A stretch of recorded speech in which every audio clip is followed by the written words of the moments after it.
It began on an otherwise unremarkable afternoon. For Emily, the world was confined to the quiet of her living room, a space defined by the familiar clutter of homework spread across a coffee table. And across that room, an object so constant it had nearly become invisible, her grandmother's antique porcelain doll. It sat perched on its bookshelf, a silent witness to the passing of years, with painted blue eyes and a faded lace dress. But something, today, was different. As Emily looked up, she felt a sudden chill. The doll's head was angled, just slightly, its gaze no longer aimed at the window, but locked directly onto her. The rational mind is an expert at dismissing the impossible. A trick of the light, we tell ourselves, a shadow shifting with the sun. We construct these simple explanations to keep our world from unraveling. And so, Emily returned to her work. Yet a sense of profound unease began to creep in, a feeling of being watched by something that should not be watching. From the corner of her eye, she registered another change. The doll's hands, once folded neatly in its lap, now rested at its sides. Its feet, previously pointed outward in a delicate pose, seemed to face her directly.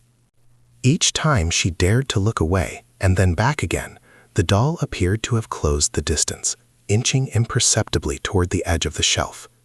Hesitantly, Emily decided she had to know. She marked its position with a small colored note, a flimsy border between sanity and the unthinkable. After a brief trip to the kitchen, a journey of only a few dozen steps, she returned.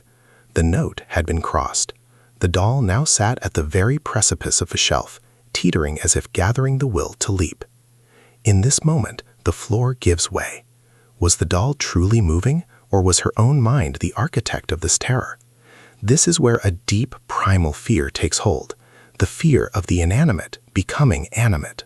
Our brains are hardwired to recognize and respond to human-like features.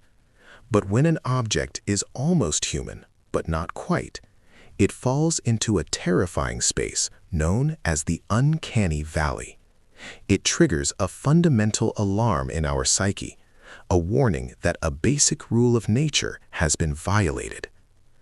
This unsettling discovery was the start of a quiet, creeping mystery. The line between what is real and what is imagined is often thinnest not in the dark of night, but in the familiar light of day, when the things we trust the most begin to betray us. For Emily, the doll was no longer a keepsake. It was a question, hanging in the silent air of the room, a question of what is truly watching us when we believe we are all alone.